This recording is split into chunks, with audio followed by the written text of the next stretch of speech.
بسم الله الرحمن الرحيم الحمد لله رب العالمين وصلى الله وسلم على رسوله الأمين سيد الأولين والآخرين وعلى آله وصحبه الغر الميامين ومن استنى بسنته وكتفى أثاره إلى يوم الدين وبعد فالسلام عليكم ورحمة الله وبركاته أكون فون الله وباتي ó ṣọwọ́ di àsìkò yìí ní àrin wọn bá àsìkò tá a ní àwọn sheikh wa tí a ti mọ̀ bí ẹni mowó àwọn ni Sheikh Al-Fadil Abdul Fattah Sarumi hafidhahullahu ta'ala wa ra'ah a gbé wọn wá láti wá sọ̀rọ̀ lórí àwọn ọ̀rọ̀ tó ń lọ awuyewuye táwọn kan dálẹ̀ lẹ́nu ìjọ mẹ́ta yìí láti fi lè dá àlàáfíà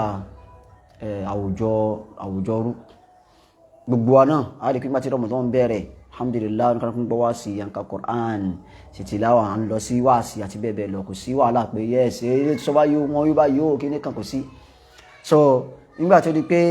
ìkan bá jáde pé kò yẹ kí gbogbo ẹ máa dọ́ọ̀lù báyìí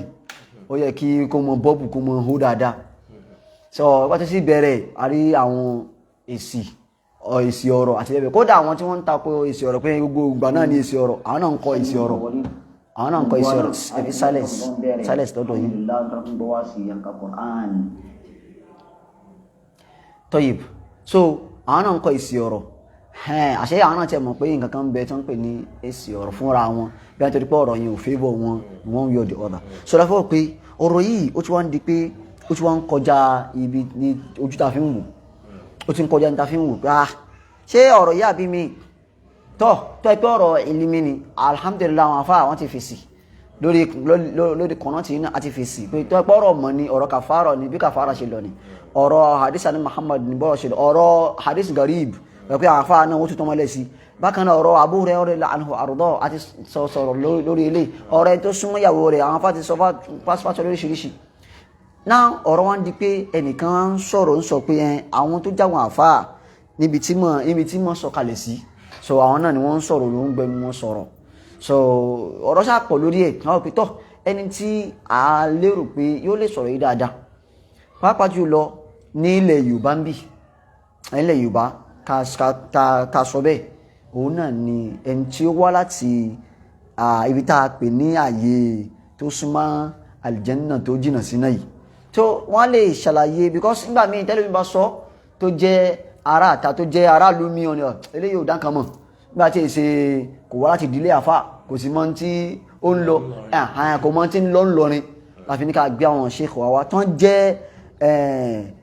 ọmọ Ìlọrin ògidì ọmọ Ìlọrin dáhìrì ọmọ Ìlọrin ẹgbẹ́ pé ká gbé àwọn àfà wa kí wọ́n wá ṣàlàyé lórí ẹ̀ so kí àwọn àfà alẹ́ kan náà Sheikh Al-Fattah Sarumi hafidhahullahu ta'ala wa ra'ah ahlan wa sahlan wa marhaban bikum jazakumullahu khairan alhamdulillah wa ashhadu an la ilaha illallah wahdahu la sharika lah wa ashhadu anna Muhammadan abduhu wa rasuluhu amma ba'du adáwọ̀pẹ́ fún Ọlọ́run ọba atọrọ ìkẹ́ àti ìgẹ́ Ọlọ́run fún ànábì wa Muhammad sallallahu alaihi wasallam gbogbo àwọn ará ilé ànábì àwọn sàhábà rẹ̀ gbogbo ẹni tí ó ń tẹ̀lé ìlànà ànábì títí ó fi di ọjọ́ gbéǹde alkiyama abẹ́lọ́run kó fi ìkẹ́ tí atọrọ yìí kó fi kárí wọn ẹ̀rí mọ̀kọ́dìmọ̀ mi yìí dẹ́kọ̀lẹ́ nìkan ní pé kí ló ń ṣẹ̀yìn náà ọ̀kan náà àwọn bàbá wa ní agbónulé wa gẹ́gẹ́ ni olóhun discover pé ẹ kì í appreciate àwọn tó ti lọ nínú àwọn àgbàlagbà wọn ó ní almost ó ní I used to listen to your lectures Friday Thursday kí n sùnmọ́ á ní mo ní tẹ́ bá ti gbọ́ ìbẹ̀rẹ̀ ọ̀rọ̀ mi ẹ rí i pé ó ti kó wọn sínú ní pé kọ́lọ́n kó ṣe kẹfà nábì kó ṣe fáwọn aráalé rẹ̀ kó ṣe fáwọn sàhábà rẹ̀ so gbogbo ẹni tó wá ń tọ ìlànà nábì tí ó fi dijọ́ gbé ní alkiyama so báyìí ni mo wà convince pẹ̀lú nǹkan tó ṣe ìlú so kò necessary ká ṣe máa dárúkọ bàbá kìíní kan àdúrà ti bá gbogbo wọn kọ́lọ́n kí wọ́n ṣáà ṣe àlékún kẹ́ fún Ànábì sallallahu alaihi wasallam. Na gbogbo àwa tí aláǹfààní láti gbọ́ra wa àbí láti máa ríra wa, so mo kí gbogbo wa, Sheikh Ma'ruf Salafi, so mo kí ẹ kú ìgbìyànjú, gbogbo àwọn ìgbìyànjú yín ṣáájú náà ni èmi náà ti rí, so àti ti àwọn ọmọ ìyá mi náà gẹ́gẹ́ bẹ́ẹ̀ ti sọ gan, kódà àwọn tí wọ́n máa ń sọ pé wàhálà yín pọ̀, so alhamdulillah àwọn náà dìde sí ọ̀rọ̀ yìí, wọ́n dìde sí ọ̀rọ̀ yìí, so kọ́lọ́nkọ́ ṣàwọn oníkálukú ní ẹ̀san lórí àníyàn rẹ̀ tí ń fi ń ṣe ọlọ́run ló mà níyàn. àmọ́ nǹkan tí èmi rí pé ó jẹ́ kókó ọ̀rọ̀ lórí ọ̀rọ̀ yìí, hunaka hadithun fi Sahih Bukhari ó ní máa fi ṣe madkhal fún ọ̀rọ̀ yìí. Annabi sallallahu alaihi wasallam ó ní ma min nabiyyin illa wa lahu hawariyun wa atba'u wa ansaru yattabi'una manhajahu aw yattabi'una sunnatahu. Bí kò sá nábì ọlọ́run ọba kan, nábì lọ sọ fẹ́ pé ó gbọ́ nábì tó ti kọjá ṣáájú, ọlọ́run máa ń fún wọn ní àwọn tó ṣe pé wọ́n súnmọ́ wọn gan, tí wọ́n di ẹ̀sìn wọn mú gan, tí wọ́n dúró ti òjíṣẹ́ ọlọ́run ọba yẹn gan. So àwọn ni wọ́n máa wá yé ìlànà òjíṣẹ́ yẹn tó bá ti lọ, àwọn ni wọ́n dúró tì. So nábì wá ní táwọn òjíṣẹ́ yẹn bá ti lọ, ya'ti ba'dahum khulufun, àwọn àrólé burúkú kan wá dé, ó dé bá àwọn àrólé rẹ̀ yẹn. So yaqulun ma la yaf'alun wa yaf'alun ma la yu'marun. Ntọ́lọ́wọ́n ọ̀ràn wọn ni wọ́n máa ṣe, ntó jíṣẹ́ yẹn gẹ́gẹ́ tí ò fi kalẹ̀ fún wọn ni wọ́n máa dá kalẹ̀ sínú ẹ̀sìn tí ó jíṣẹ́ yẹn gbé wá. Ànábì wa ni gbogbo ẹni tó bá rí wọn kó takò wọn. Ànábì wa ni wa man ankara alayhim biyadihi fadhalika khair. Wọ́n tó bá ní ọwọ́ tó lè fi ọwọ́ hàn nìyẹn lè mọ̀ tó lè fi stọ́pù rẹ̀, òun ló lóore jù. Ànábì ní tí o bá tún wá ṣe pé ọ ní pò ọ wà ní pò ọwọ́, falyunkirhu bimadha bilisanihi, kó takò ẹnìyẹn pẹ̀lú àwọn rẹ̀. Ànábì ní tó bá tún wá lágbára ìyẹn náà, falyunkir alayhi biqalbihi. Ànábì wa ní fadhali wa laysa ba'daka min khardalin min al-iman. Ànábì lẹ́yìn yẹn tí o bá lè fẹ̀mí kọ́ńtẹ́nì kan ń dálẹ̀ láburú inú ẹ̀sìn, ìmánì tí ní báyìí kò sínú ẹ̀mí rẹ̀. Sọ Ọlọ́run kó máa ṣe àánú fún wa. Wọn náà ni pé ọ̀rọ̀ yìí kì í sọ̀rọ̀ tá a gbọ́dọ̀ dákẹ́, wallahi kì í sọ̀rọ̀ tá a gbọ́dọ̀ dákẹ́. Torí pé kí ni, so àwọn èèyàn tẹ́ rí yẹn gàgọ́ ẹ̀rí pé kì í ṣe pé ń bú àwọn èèyàn, àmọ́ Ọlọ́run ní wa aktharuhum la ya'lamun wa aktharuhum la ya'qilun. So ọ̀pọ̀lọpọ̀ àwọn èèyàn àwàmù ló pọ̀ jù, ẹni pé àwọn tó kàn jẹ́ ọ̀gọ̀rọ̀ àwọn èèyàn lásán ló pọ̀ jù láwùjọ, tó kí wọ́n sì nífẹ̀ẹ́ láti ṣẹ̀sìn. Wọ́n nífẹ̀ẹ́ àti ṣẹ̀sìn àmọ́ kò sí mọ̀ yẹn. Bẹ́ẹ̀ ni wọ́n nífẹ̀ẹ́ àti ṣẹ̀sìn, pàtàkì jùlọ àwọn obìnrin, pàtàkì jùlọ àwọn tó ń jẹ́ àwọn aláìmọ̀kan yìí, wọ́n nífẹ̀ẹ́ láti ṣẹ̀sìn àmọ́ wọn ò rẹ́ni tí ó guide wọn. Tán bá ti gbọ́ wọn ò dá fáàmà, àfi kó jẹ́ pẹ́yìn tẹ́ bá ti mọ̀ pé ìsọkúsọ lọ ní ìfẹ́ bẹ̀rẹ̀ yìí o, kéètì yá dìde sí i. So ẹ wo bí òǹkálukú ṣe ń dìde yẹn. So kọ́ra yìí fún ẹ rí i pé mo mọ̀ sọ fún yín pé ẹ jẹ́ ká jókòó lérí ọ̀rọ̀ yìí ni, torí pé kí ni kọ́lọ́ ọmọ ṣe wá ní ẹni tó ṣe pé hardin idha ma sima khasfan ja'uhu wa idha yusamu ila'uhu lam yahradi. kọ́ mọ̀ ṣe wá ní ẹni tó ṣe pé yóò máa bínú gbogbo àtọ́ bá ti fọwọ́ kan ọmọlúwàbí rẹ̀ ní òbínú, àmọ́ tán bá ń fọwọ́ kan ẹ̀sìn Ọlọ́run tán kan Ọlọ́run lábùkù lam yahradi, kò ní bínú, yóò fọwọ́ lẹ́rán ni. So òun ló fà tọ́ ṣe wá rí ọ̀rọ̀ Jaqmal. So mi láìkí máa gọ lẹ́yìn abẹ́rẹ́, mi kí n láìkí rẹ̀. So ká dákọ̀ ẹni tí a fẹ́ dájú ọ̀rọ̀ kan, ní bú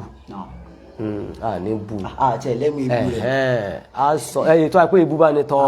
ọmọ ìbú púpọ̀, ọmọ ìbú púpọ̀ jù. So àwọn ọmọ yẹn bú. So a máa sọ ohun tí òun ń ṣe tí ọ̀dà nínú ẹ̀sìn Ọlọ́run, kódà kò sí tọ́kọ̀ wá pẹ̀lú ọ̀rọ̀ ayé rẹ̀. Tó bá ń ṣe nípa ọ̀rọ̀ ayé rẹ̀ kò sí tọ́kọ̀ wá pẹ̀lú rẹ̀, àmọ́ ọ̀rọ̀ ẹ̀sìn ìwọ kọ́ ló lẹ̀sìn, ìwọ kọ́ ló lẹ̀sìn rẹ̀, kódà wọ́n lẹ̀sìn ara rẹ̀ gan.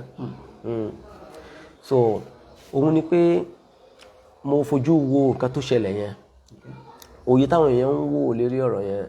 so ó yàtọ̀ sí òye tèmi rí ṣé rí tèmi rí ni pé àwọn èèyàn ń rò pé káwọn ọmọ kó ẹ̀rí kàfàrà kalẹ̀ fún káwọn ọmọ kó ẹ̀rí kíní kalẹ̀ fún ṣùgbọ́n tèmi gbọ́ ọ̀rọ̀ ẹni yìí mo rí pé ó mọ̀ ẹ̀rí òun ó mọ̀ ẹ̀rí kàfàrà òun àmọ́ tó fẹ́ ṣe òun ni pé arada an ya'tiya bil jadid ó fẹ́ mú tuntun wá mo gbọ́ tó wí báyìí tó ní sheikh ẹ̀wọ̀n bìnrin tẹ́ parọ́ ápùlù tí wọ́n ti ń ṣe olùmọ̀ta ń ṣe kankan wọ́n ní bó làfáà yìí bẹ́ẹ̀ tuntun dé o yes ẹgbẹ́ tuntun níbi ọ̀rọ̀ ẹ̀sìn so ṣe rí n tẹ́ fi mọ̀ pé ọmọ èèyàn ní the ikhlas tuntun tí ń wí wọn o àṣírí ọ̀padà tí o kìí sọ̀rọ̀ lórí o kìí sọ̀rọ̀ lórí kìí sọ̀rọ̀ lórí so àmọ́ ọ̀rọ̀ tí kò tí dé stage rẹ̀ ni náà ẹ̀rí pé bá ṣe ń díẹ̀ bàbá tí mo mọ̀dérú náà bá ṣe ń fa tó fi di pé àpadà wá ń gbé tíra pé sórí tó sọ ibi tó ti rí ni mọ́ wulẹ̀ sọ pé mọ́ ni wọ́n ń ronú mọ́ ni wọ́n bá mi tẹ́sẹ̀ wọn rẹ̀ so òun ni pé ọ̀rọ̀ arákùnrin yìí ó lóun fẹ́ mú tuntun wá sọ́kàn nídìí kí èèyàn kàn ṣe nasiha fún kí o sì pàkíyèsí àwọn èèyàn ipe tuntun kankan kò sínú ẹ̀sìn mọ́ kò sí tuntun nínú ẹ̀sìn Ọlọ́run bá sọ fún Ànábì sallallahu alaihi wasallam ipe al-yawma akmaltu lakum dinakum wa atmamtu alaykum ni'mati wa raditu lakum al-islam dinan Olúwa ní ẹ̀sìn ti pé tó bá ní nǹkan ti pé ìyẹn ni pé nǹkan mi ò lè débẹ̀ mọ́ nìyẹn ó lè fi nǹkan mi kún mọ́ so wọn ló ti lé lílé inú ẹ̀sìn Ọlọ́run kódà kọba mu kódà inú ẹ̀sìn Ọlọ́run torí n tó ń sọ ní tí wọ́n bá ní ẹ̀sìn tó lé lẹ́yìn ìgbà tánábì lọ tán n tó ń sọ ni pé kí ni pàtàkì ànábì gan tí yẹn ń wí nù náà ni Imam Malik alayhi rahmatullah ló ní man ibtada'a bid'atan fi ad-din wa za'ama annahu aw annaha min ad-din الله أكبر النبي من ابتدع إمام مالك من ابتدع بدعة في الدين وقد زعم أن رسول الله صلى الله عليه وسلم خان الرسالة ẹni tó bá ń dá nǹkan kalẹ̀ nínú ẹ̀sìn nǹkan tí ẹ̀sìn ànábì tó ti pé tí wọ́n tún wá tó ń dá ẹ̀sìn míì ó fi nǹkan míì kún ní tó ń sọ ni pé jàǹbá là nàbì nípa ànábì òjíṣẹ́ nípa ànábì jàǹbá lè wọ́n mọ̀ ànábì òjíṣẹ́ ọlọ́run tọ́lọ́run fi rán ànábì ọ̀jẹ́ pé so níbí ni màá fi ọlọ́run ní jẹ́ ká ànábì ò tiẹ̀ ṣe bẹ́ẹ̀ ànábì ò ṣe bẹ́ẹ̀ rárá so náà ni ó fi yẹ kí a pàkíyèsí fún arákùnrin yẹn ni pé jákèmálè yìí wípé má ò lè rí tuntun kankan mú wa mọ́ wallahi la jadid fil alam la jadid fil alam ní tí wọ́n ń ṣe ni pé ìgbìyànjú sí ní tẹ́wọ́n ní ijtihad ni láìṣihada fi muqabil an-nass ó ti mú nass wá ó ti mú ẹ̀rí wá pé bẹ́ẹ̀ ni ó wà lóòótọ́ ó wá sọ jáde pé àmọ́ wọ́n fẹ́ takò nígbà tí ó sì Kùránì ń bọ̀ wá bẹ̀ wọn nígbà tó jẹ́ Abu Hurairah ẹ ti yanjú gbogbo yìí fa ṣe rí ọwá ní ìwọ ọ̀gbá ni kí ìwọ ọ̀gbá ni so owó ló ṣe nígbà gbogbo àwọn tó bá láwọn fẹ́ mú tuntun wá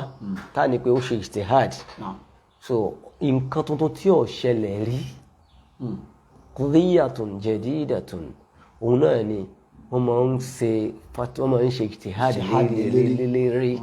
bí lápò ìjúwe nísìnyí wípé kí ni ìdájọ́ IVF ṣẹ̀pẹ́ IVF ní ìsìn kò ṣojú Ànábì sallallahu alaihi wasallam àwọn sábẹ́ òṣìṣẹ́ kan wá ní kí ni ìdájọ́ náà làwọn ń ṣe lónìí kan wá ní kí ni ìdájọ́ rẹ̀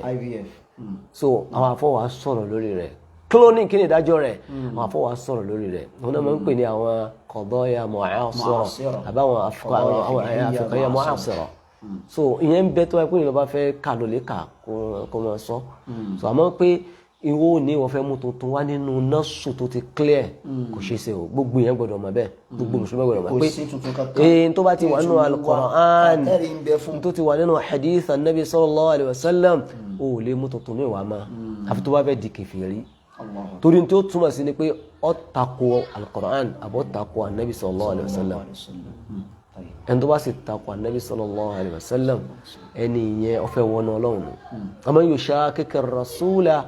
min ba'di ma tabayyana lahu al-huda wa yattabi' ghayra sabili al-mu'minin nuwallihi ma tawalla wa nuslihi jahannama wa sa'at masira. So mo rí pé yíò gẹ́gẹ́ ní ìṣòro àkọ́kọ́ fún ẹni yìí. Ọlọ́run ní wa man yushaqiqi ar-rasul ẹni tó bá ń takò tó ń yapa ìlànà t'Ànábì ti gbé kalẹ̀ min ba'di ma tabayyana lahu al-huda ẹ̀rí Ọlọ́run sọ pé ń yapa òun yushaqiqi ar-rasula ẹni tó ń yapa Ànábì Muhammad. Ànábì ní kàfàrọ̀ ń bẹ wọ́n ní kò sí fún ẹni tó bá lọ lè bá obìnrin ṣe papọ̀ lọ́sàn Ramadan wọ́n ní kò sí. Tushaqiqi ar-rasul òun yapa Ànábì nìyẹn òun takò Ànábì nìyẹn tó bá mọ̀ ọ́. Min ba'di ma tabayyana lahu al-huda ọ̀nà yẹn ti clear sí ọ. tó kó náà mọ̀ pé bẹ́ẹ̀ ni ẹ̀rí pé mo sọ lẹ́kẹ̀ẹ́ pọ́ mẹ́rin Ọlọ́run ní irú ẹni tó bá ń ṣe báyìí nuwallihi ma tawalla wattabi' ghayra sabil jẹ́sọ́kùnà ó wá ń tẹ̀lé ìlànà tí kìí ṣe ìlànà àwọn sọ̀hábà mùmínì nù ta ni àwọn sọ̀hábà ni ó wá ń tọ ìlànà míì tó yàtọ̀ sí tiwọn ní tí wọn sọ ìwọ́n ń sọ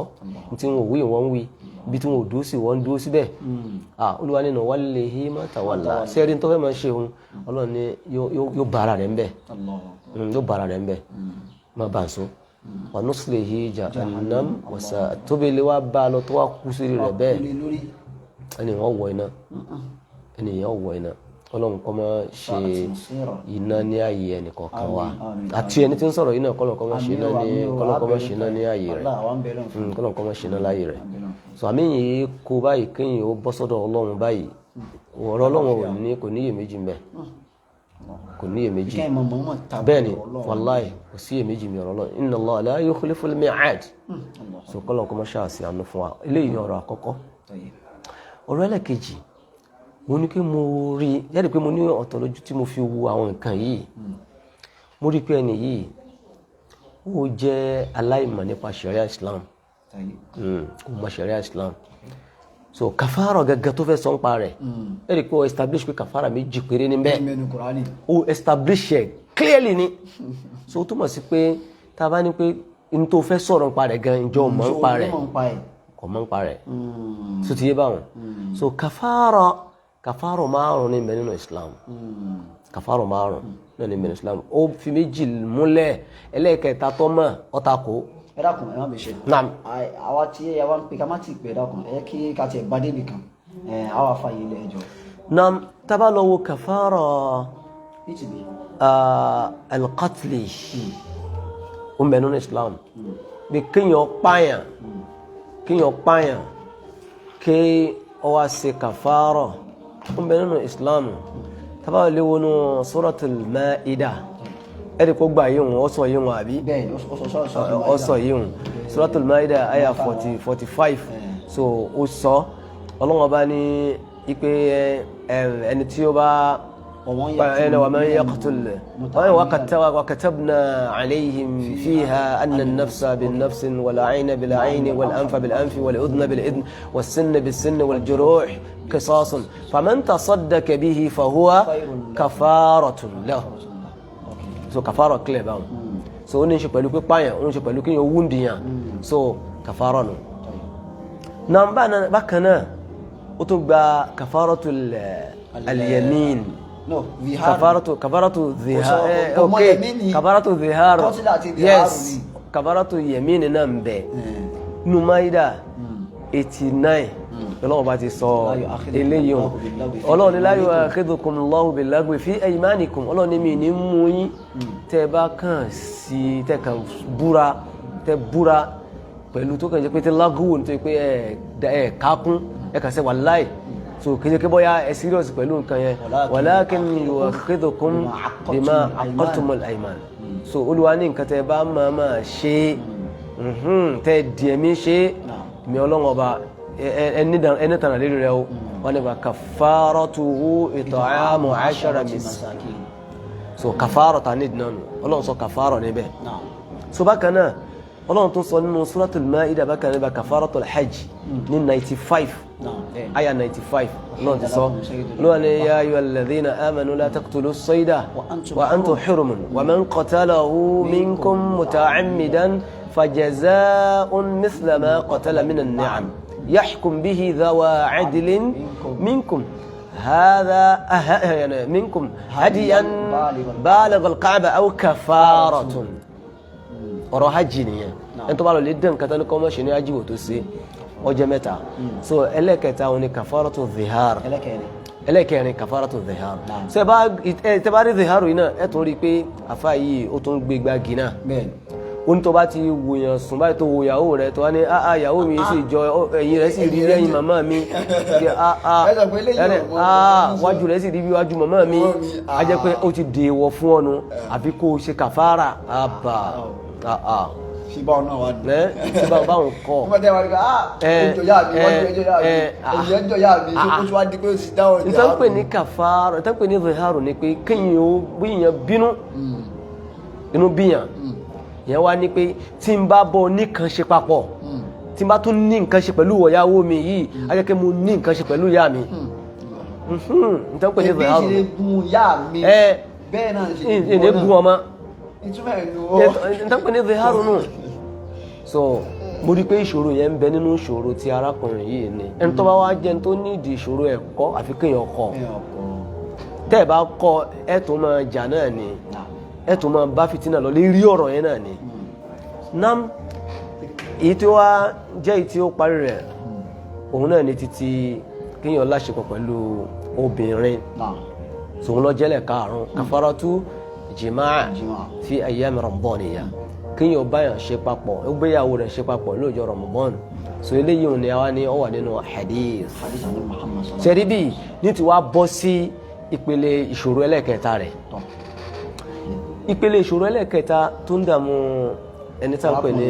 arákùnrin Jakamalu yìí òun ni pé àìrí ẹ̀rí nínú Qur'an ó fẹ́ sọ ọ́ di pé a jẹ́ pé nǹkan yẹn ò lẹ́sẹ̀ lẹ́nu gbé sọ́wọ́ àná Qur'an ni kò lẹ́sẹ̀ lẹ́nu so tó bá wá rí báyẹn ìyẹn máa wá ń súnlá ká ìyẹn máa tò sí ni عدم وجود الدليل في القرآن لا يضر إذا وجد الدليل في الحديث àìrí ẹ̀rí nínú Qur'an kò kúnira bá ọmọ ẹ̀dẹ́ ènìyàn kankan nípa ọ̀rọ̀ ẹ̀sìn yàn tó yẹ pé ẹ̀rí bá ti wà nínú hadith Nabi sallallahu alaihi wasallam bí ma'na al-hadith hujja الحديث hujja حجة بنفسها. hadith gẹ́gẹ́ fúnra rẹ̀ hujja ni tẹ́ bá ti gbọ́ pé Ànábì ló wí kíní yìí kí ni wọ́n gbà pé èèyàn ti rẹ́rìí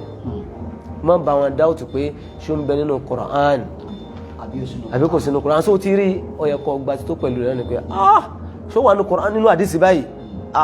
Allahu Akbar torí pé kí ni ọlọ́run gan ti kọ́kọ́ jẹ́ kó yé wa wàláhì ọ̀rọ̀ fẹ̀lẹ̀ máa pààyàn lẹ́kọ́ tí wọ́n bá ń rírú àwọn ṣe sí báyìí tí ẹ̀yí ka Qur'an gan náà ni ọlọ́run ni wa ma yantiqu 'anil hawa in huwa illa wahyun yuha Olúwa ní ànábì yìí kò sọ̀rọ̀ fẹ́nu lọ́rọ̀ rẹ̀ o àfi tí Ọlọ́run bá fún ní wáyé ní ọ̀sán ó bí pé àdísì ànábì ẹ̀rí ni wáyé ni ẹ̀rí ni so tó bá wá rí báyẹn mo wá fẹ́ ran Jakamalu lọ́wọ́ mo sì tún fẹ́ challenge rẹ̀ ipe àwọn nǹkan kan bẹ nínú àlámọ̀rí ọ̀rọ̀ ẹ̀sìn wa Islam tó ṣe pé à ń ṣe pé n ti ń sọ ní ìsinmi pé kíní kan ẹmọ ìtorí wàláhì ẹ̀rọ Ọlọ́run máa ń fọgbọ́dọ̀ máa bá yàn máa ṣàbòsí fáwọn èèyàn kódà tó bá fẹ́ ṣe rọ́dù fún yàn ó ní hadith ní tí máa ń ṣe náà ni pé kó ṣàlàyé Qur'an ìṣòro kẹrin nìyẹn o ó gbà pé hadisi yìí máa ń ṣàlàyé Qur'an lásán ni tádìsí ó bá ti ṣàlàyé Qur'an kò wúlò nù hadisi yẹn wúlò mo gbọ́ báyìí ọ̀sán so náà mo fi ní pé ṣe rí ojú téèyàn fi ń wo ọ̀rọ̀ oríṣiríṣi ni ó ní hadisi ìmọ̀ ń ṣàlàyé Qur'an ni ntọ́ mọ̀ nípa hadisi nìkan nù. so táàlì sọ ìwájú aṣàlàyé Qur'an. Qur'an ní kò wúlò yóò ní ẹgbàṣẹgbẹ fíkra rẹ̀ kọ́ kìí ṣe òun ló ní náà àwọn tó ní àìpadà tó máa gbọ́ nǹkan ló ní wàláhì òun náà mọ̀ pé nǹkan lòun ní. ṣe rí mo wá fẹ́ challenge ẹni yìí ipe mo wá fẹ́ lé àwọn nǹkan bí oríṣi 6 àbí 7 sí nípa ọ̀rọ̀ ẹ̀sìn tó ṣe pé tó bá wọnú Kùránì látó kìrá yìí délẹ̀ kò lè rí bẹ́ẹ̀ àmọ́ inú hadith Ànábì ló ti rí tó bá sì lóò ní fi ṣẹ̀sìn Ọlọ́run wàláhì ò ní ṣe Islam ni ò ní ṣe Islam àkọ́kọ́ mẹ́ òun ni tí òkú bá kú Salatul Janaza káàtì àkọ́kọ́ gbé láti bí tagsil àti takfin gẹ́gẹ́ tẹ̀ báwọn kókò kú káwẹ́ òkú níbo ló wà ní Qur'an òkú kú kìí ṣe pé ọ̀rọ̀ jẹ́nàbà ń bẹnu Qur'an níbo lọ̀rọ̀ ghusl mayyit wà ní Qur'an òkú mùsùlùmí ẹwẹ́ ṣe rí tí mi fún mẹ́ pé Jackman ó fẹ́ ṣe rí ìmọ̀ láì tí a bá fẹ́ ṣe nǹkan o kò ṣe kọ́ yanjú kan mọ̀ pé ẹni yìí ìmọ̀ nílò ìmọ̀ tó mọ̀ nílò generalize amim qa'idataka generalize the principle rẹ̀ tó fẹ́ lò tí èèyàn bá ti kú mọ́wẹ́ o mọ́ fàṣọ sí ilá o pé aṣọ tánẹ́bì ni ó fi sí ilá fún òun aṣọ 3 aṣọ 5 aṣọ 7 mọ́ fi sí ilá o so ti yé torí pé kò sínú Qur'an lẹ́yìn náà ẹ má kírun sí ilá o ẹ má pè ìmámù kankan kó tó kí ìmámù ọdún wájú gbogbo yóò tó lẹ́yìn rẹ̀ irọ́ o torí kò tó ní rúkú kò sínú Qur'an ni o kò sínú Qur'an so ṣe rí pé ẹwọ ẹnu tí mo sọ ilásán ọ̀rọ̀ 3 nù kafan tagsil salat so èyí ò ní báwọn bákan náà ẹran àkíkọ̀ tàbá bí ọmọ níjọ́ keje tápa súnná láti ìbẹ̀rẹ̀ Qur'an dé parí kò sí tọ́jọ́ bẹ́ẹ̀ kò sí tọ́jọ́ bẹ́ẹ̀ inú hadithi ló wà tó bá ṣe pé bẹ́ẹ̀ ni pé bẹ́ẹ̀ ni pẹ̀lú principle rẹ̀ tó bá ti bímọ tí mọ́ ṣe wá sí rẹ̀ pé káwọn èèyàn mọ́ pẹran má jẹ́ kó mọ lórí kàfàrà Kùránù má jẹ́ kó mọ lórí kàfàrà hadithi nìkan o kàfàrà gbádé rí ọ̀rọ̀ àkíkọ̀ náà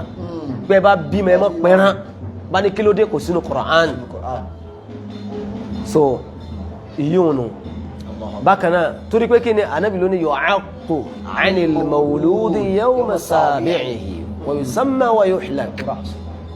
so Ànábì ló sọ ipé ẹsọmọ yín ló kọ níjọ́ keje tẹ́ bá bí ẹ fárí fún ẹsì ṣe kí ni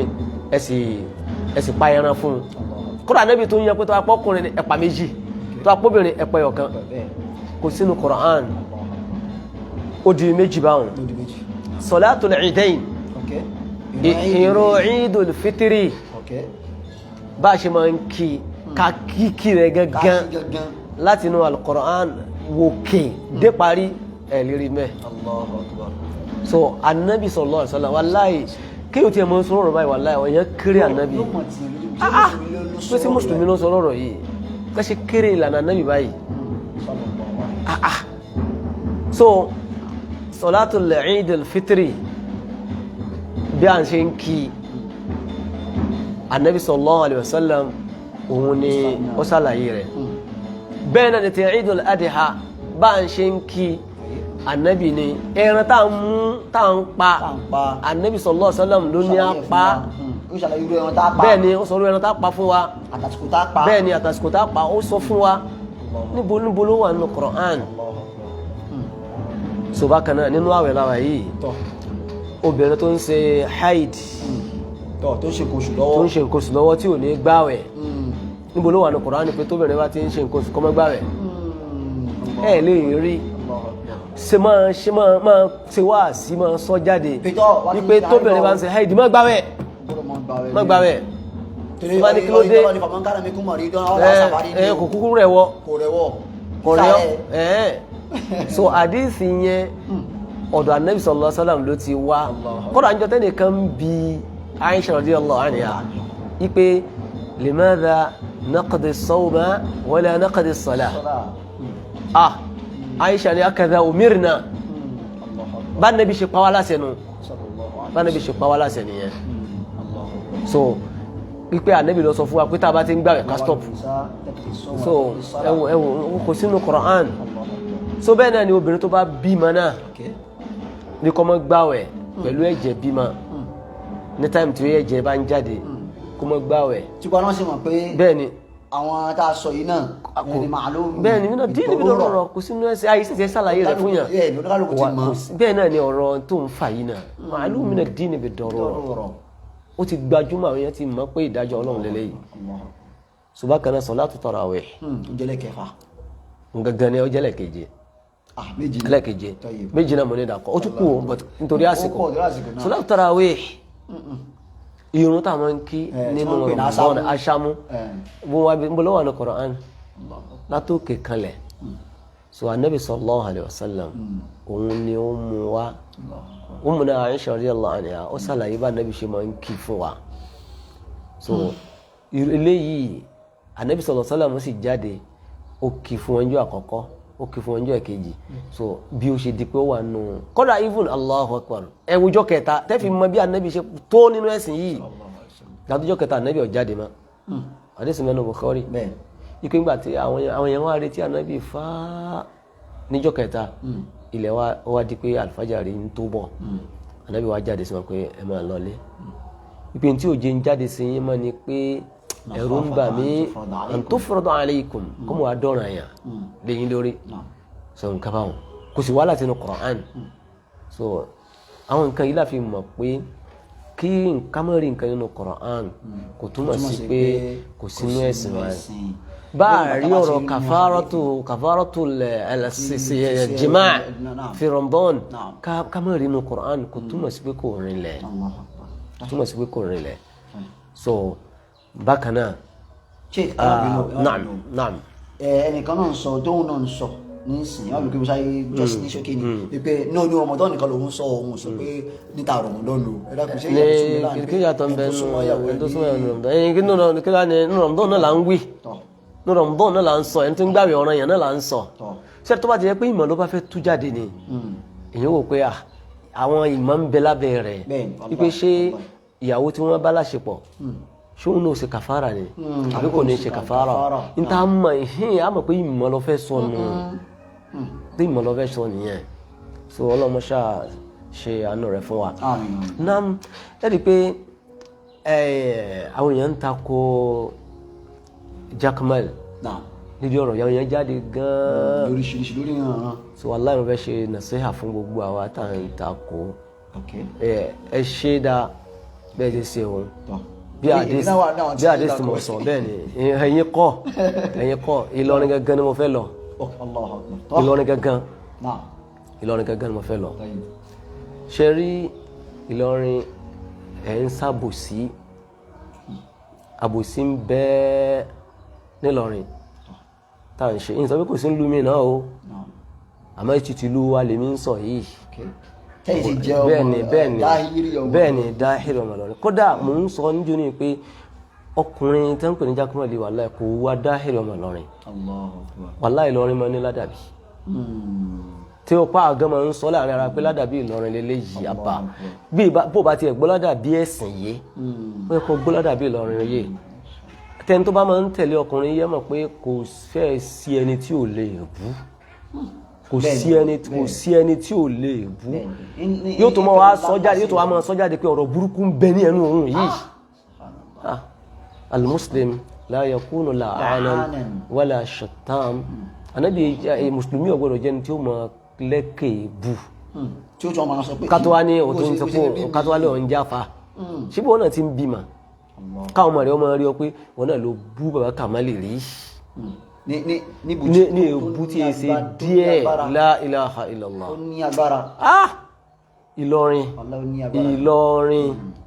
òǹkàlùkù sí wò ó àwọn àgbàlagbà tí ń bẹ lọ́rin sí wò ó ẹ̀sìn rọra fílẹ̀ bẹ́ẹ̀ so ó bú Tajil Adabi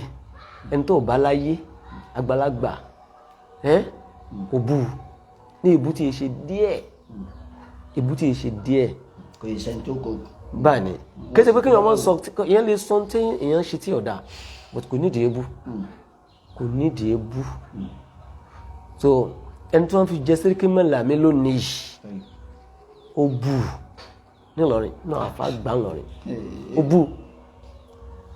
so àìmọye àwọn tó jẹ́ professor bú wọn àìmọye àwọn tó jẹ́ doctor ó bú wọn ọ̀tán ju ọ lọ kódà ẹjẹ sọ fún bẹ́ẹ̀ ni Dr. Kakuri ó ju wọn báyìí ló ti ń bú wọn báyìí ṣẹgbẹ́ rẹ ní ṣe sí ládàbí Ìlọrin wà ń bí yíò gan kátó wá ládàbí ẹ̀sìn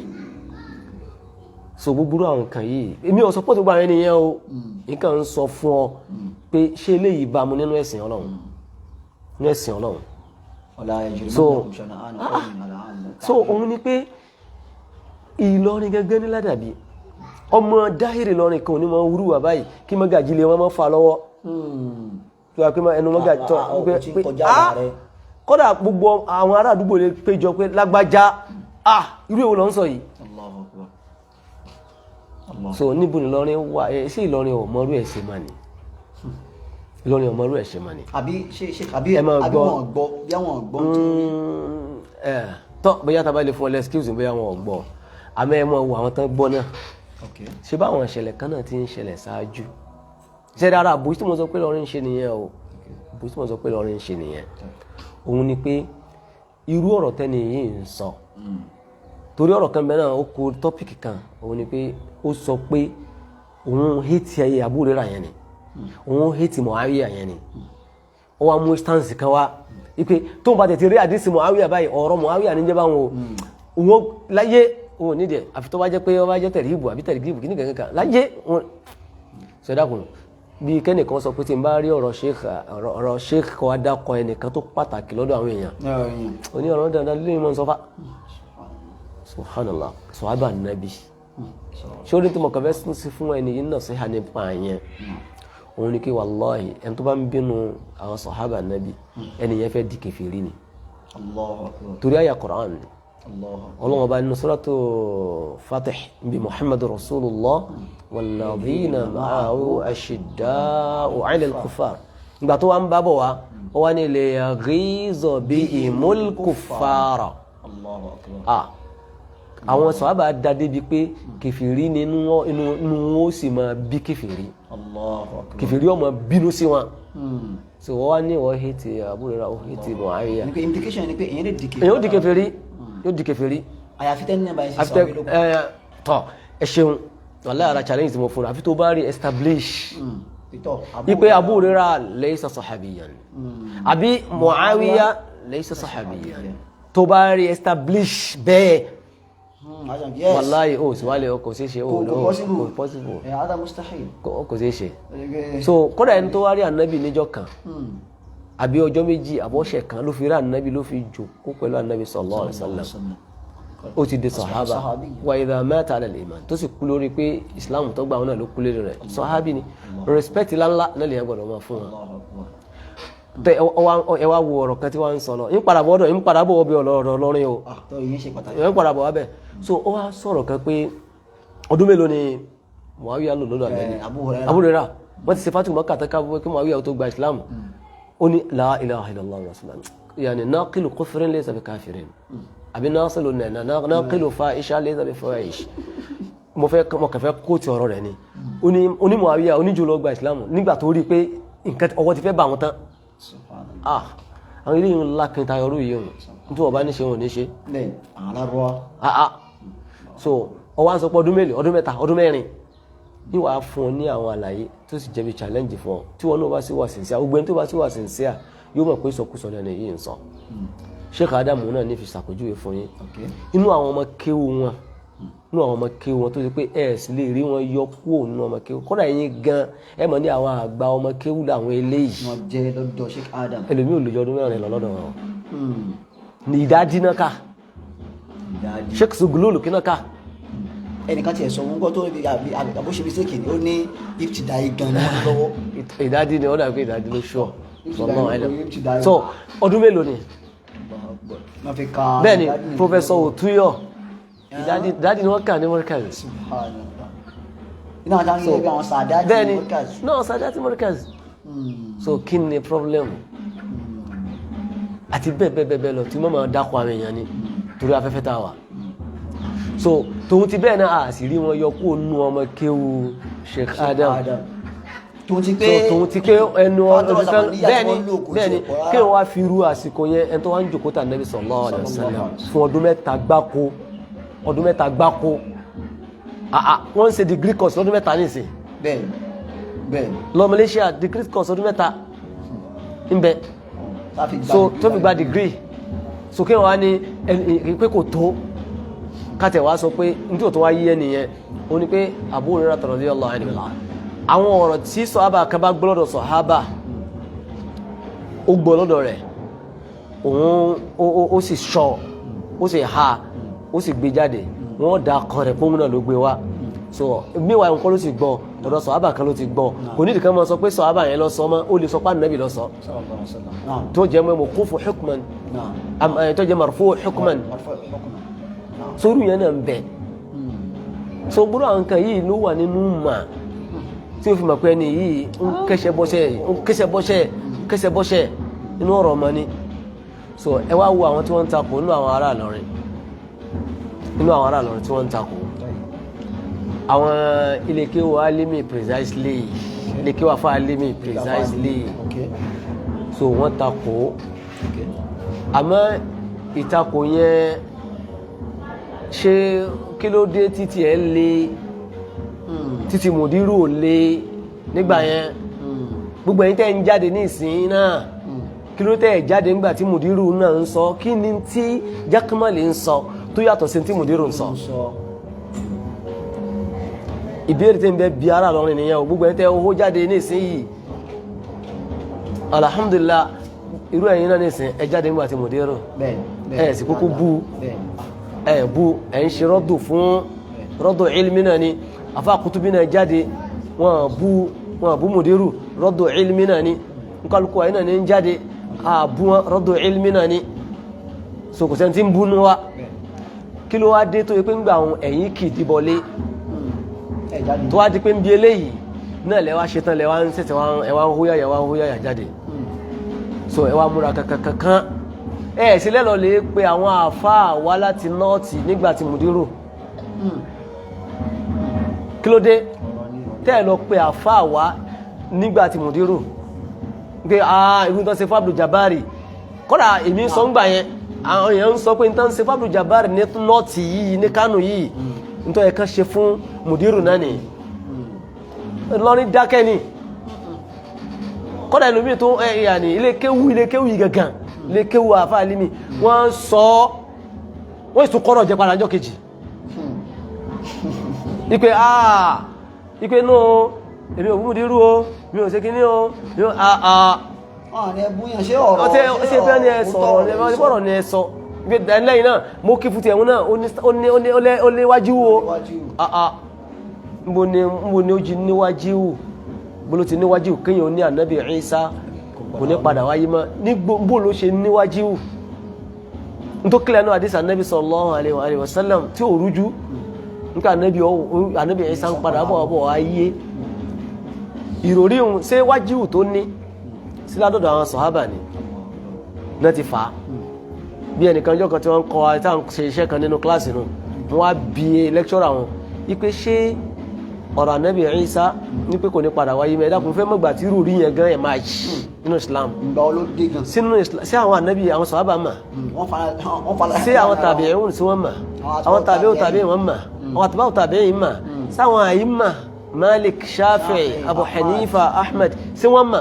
wallahi ẹniyàn sọ kí wọ́n mà gbàwó ló wá bẹ̀rẹ̀ o kí wọ́n mọ́ ní ọ̀rọ̀ tí wọ́n sì ti láfù lélérí ni ẹ sọ mufassir nínú àwọn mufassirun sabiqun wal mu'asirun èyí tó sọ pé Ànábì Ìsá ò ní padà wáyé mọ́ ẹ sọ so afkarun yani ghariba jadida táwọn mẹ́bí tó ti wá gan tí pa àwọn kanáà kan fúẹ̀lẹ̀ so òun náà ni pé ibi tí lọrin ìta ń ṣe nìyẹn tí ń jẹ́ àbòsí ọlọ́run méjì kọ́lọ́run kó kì wá mú mímú àbòsí ẹ dákun ṣé rí ọmọ náà wá ṣé rí ọmọ òpé ni ike ẹ wá lè rí mú lọ́wọ́ kan ẹ ní rí mú lọ́wọ́ kan ẹ ní rí jákèmọ́ lè mú lọ́wọ́ kan torí ìjọ tó yẹ kẹ́ ẹ ti dìde ẹ dìde òun náà ti wá rí ẹ pé òun náà ti rí pé tí ẹ bá ti ṣe báyìí ń lu yóò mú jẹ tí ẹ bá ṣe báyìí ń lu yóò mú jẹ ẹwọ̀rọ̀ tí ń sọ náà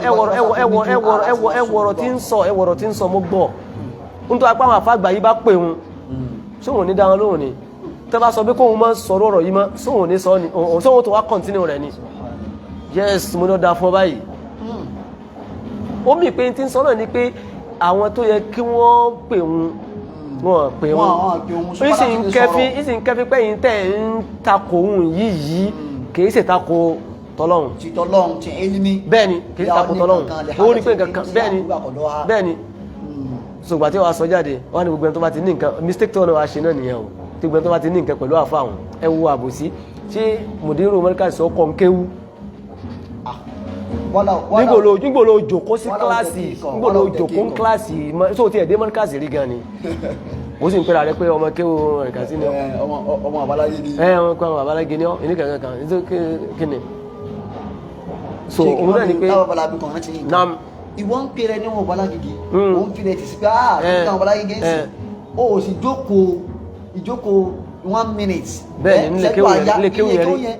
so ó wá ń takò àbúrò rẹ̀ rá pé ọdún mẹ́ta ló lù àyíṣọ́ alábùsí báyìí lọ́n kọ́ ṣàánú wa so òun náà ni pé àwa mùsùlùmí sọ àfi kí a mọ nǹkan tí à ń ṣe so ìtumọ̀ àfi gbẹ̀yìn ni pé ẹni yìí ó máa ń bú àwọn sàhábà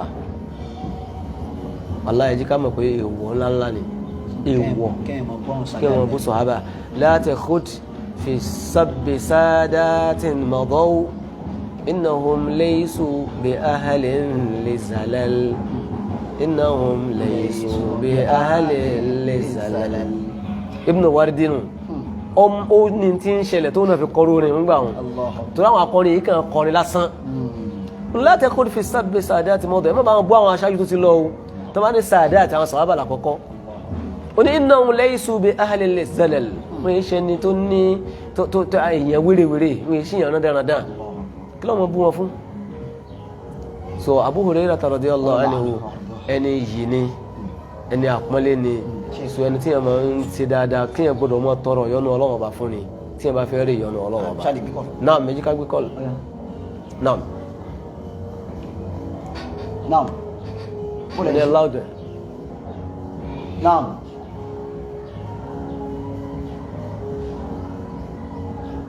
ẹ máa bọ́rọ̀ yìí lọ. síwájú ká tó wá pa kí n tó ká tó dùkú ìwà sópin. ẹ lè pè wá padà jọ ẹ má bínú ẹ lè pè wá padà. ṣe rí tí èmi bá ń sọ̀rọ̀ yàn nípa ọ̀rọ̀ ẹ̀sìn èmi afẹ́ káwọn èèyàn ó rí bí èèyàn bá ṣe rí gangan bí èèyàn bá ṣe rí gangan ṣe rí ẹni tó ń pè ní Jákàmálù yìí ẹni tí ọ̀rọ̀ ẹ̀sìn ò yé ni ó máa ń kẹsẹ̀ bọ́sẹ̀ nípa ọ̀rọ̀ ẹ̀sìn ṣe rí tó máa ṣe òun náà ni kókó àwọn obìnrin jọ kó sàṣàlátù fún wọn ń pè lásàlátù kó gbowó lọ́wọ́ wọn tó máa ṣe nìyẹn so àmọ́ tó bá di pọ́rọ̀ ẹ̀sìn àyàn rí pé ọ̀rọ̀ ẹ̀sìn ò yé ẹni yìí o mo sì ní àwọn àwíjàre àbí ẹ̀rí jẹ́mi ìṣó lérí ọ̀rọ̀ yẹn so naam.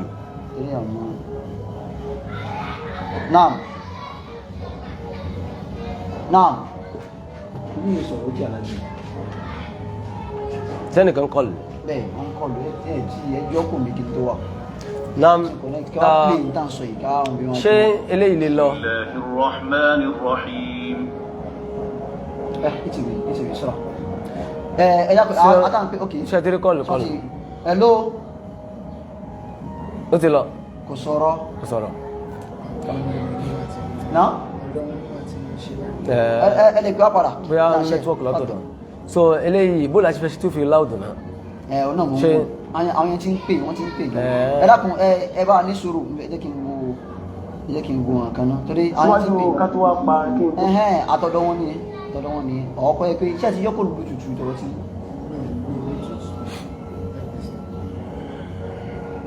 naam Okay. náà ṣe ẹ ti rí yẹn gbé ni. Ẹ jẹ́ kí n yọ́kù ní kìíní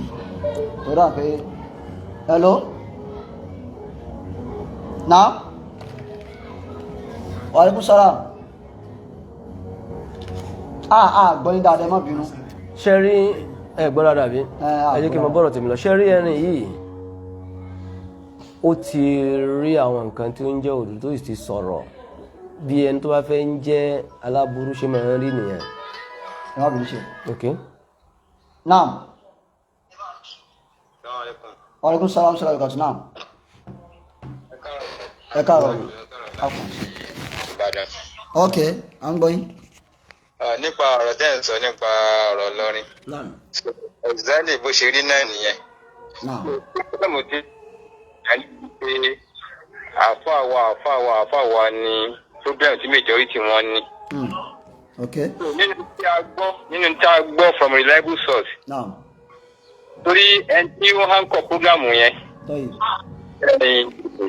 Dr. Arikewu Ṣọlá.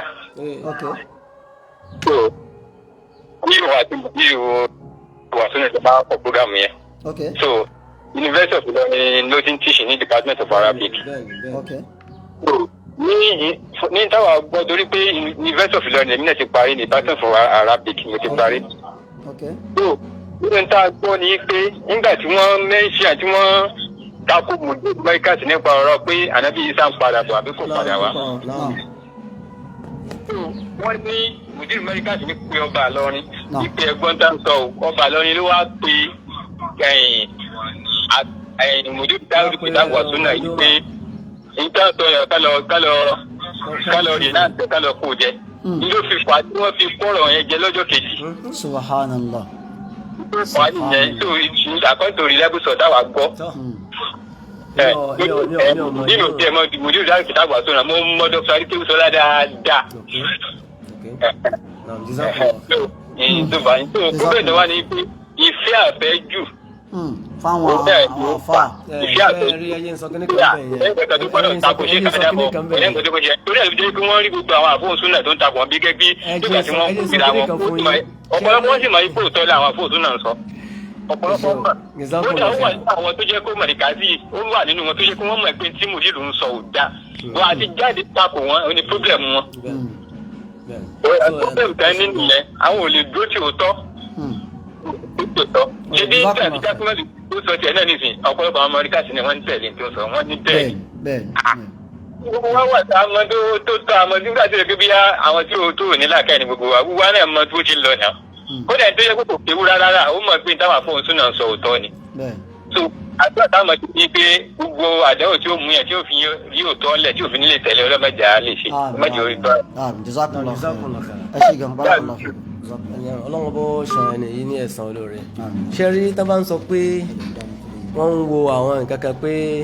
wọ́n máa ń wo hórímọ̀ pé ọmọ àfà ni ọmọ kìnnìkan ni tọmọ ẹ̀yẹn ọba tí bá ń ṣe tán ṣe ni o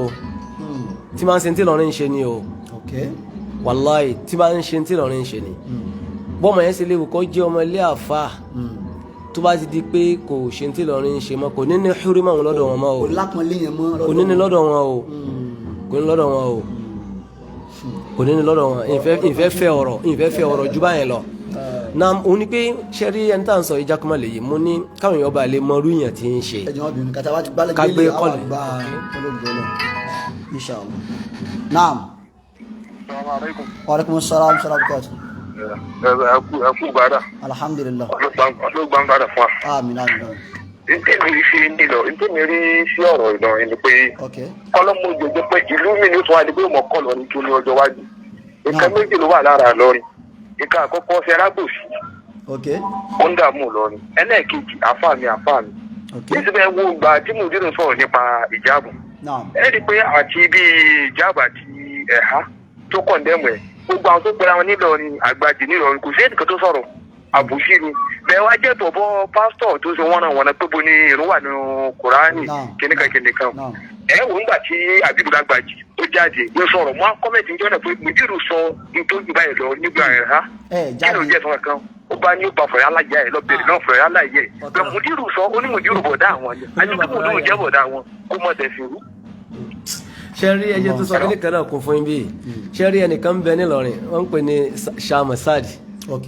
wàláhì tàláhì ìjọ tó wọ Ìlọrin báyìí tó bẹ̀rẹ̀ activities rẹ̀ wàláhì wọ́n dìde sí wọ́n sì báńdì ẹ̀ tó ń dó ní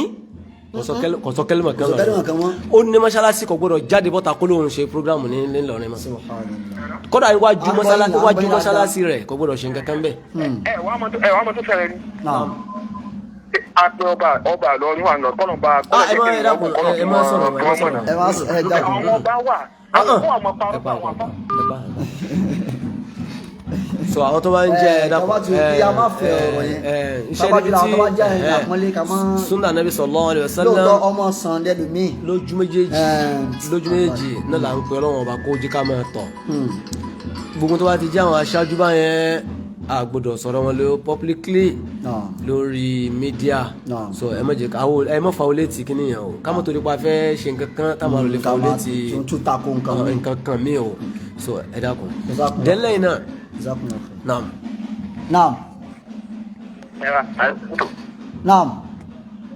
Agbanu ustaz sùgbọ́n ọlọ́wọ́ bá san wọ́n lẹ́sìn. Àmín. Ọmọ ti já mi láti Ìlọrin ni. Ok. Bẹ́ẹ̀ sí ọ̀gá àwọn ustaz sọ wà láì òdodo ni àbòsí ọ̀pọ̀ lórí ọ̀rọ̀ yẹn. Ìmọ̀ràn jẹ́ mi fẹ́ fún àfàjà fún wa ni pé tí ọ̀rọ̀ bá ti ń ṣẹlẹ̀ bẹ́ẹ̀. Wàlá nǹkan tí mi ń gbé wọn máa ń ṣe jù ní pé wọ́n sáré máa ń bú àwọn àfa torí prógámù táwọn àfa yìí sọ nǹkan tí mi kàn rí tí àfa sọ ní pé kìí sàfà lọrin lọ sọ̀rọ̀ ẹ̀yìn ìgbà tí àfàjà fún wọn jáde báyìí ó ní ọmọ kéwù mòdìrú fáwọn ní èsì tẹ́mọ̀ yìí pé ọ̀tọ̀ lọ́rọ̀ ọmọ kéwù ó fi wá di pé ìran sọ pé mòdìrú lọ lè gbowó èlé ń lo ẹni èèyàn ń ṣe kẹ́nẹ́kan tẹ́ bá wo ìgbà tí àwọn tó ti sọ̀rọ̀ fáwọn tájìlì àdábì bàbá alágbà ìṣẹ́ òkàmá ìṣẹ́ ìṣẹ́ sọ̀rọ̀ nígbà ìyẹn fi ẹ̀wọ́ ti gan so kò síṣẹ́ rí àná lọrin ẹ wọ lọ́rọ́ lẹ́sìn náà padà pé kọ́wé ilé ẹjọ́ kọ́ wa túbá náà ni so kọ̀dá tó bá ti ṣẹlẹ̀ báwọn afáàjà fún un nígbà tí máa ń bú àwọn àfa ó dà mọ́ tó wọ kẹ́lẹ́ kan náà ṣe sọ̀rọ̀ sí àfa abdulrasaq àdúrà gbà pé làákàyè ọ̀dọ́ àgùntàn ló ní kẹ́nẹ́kan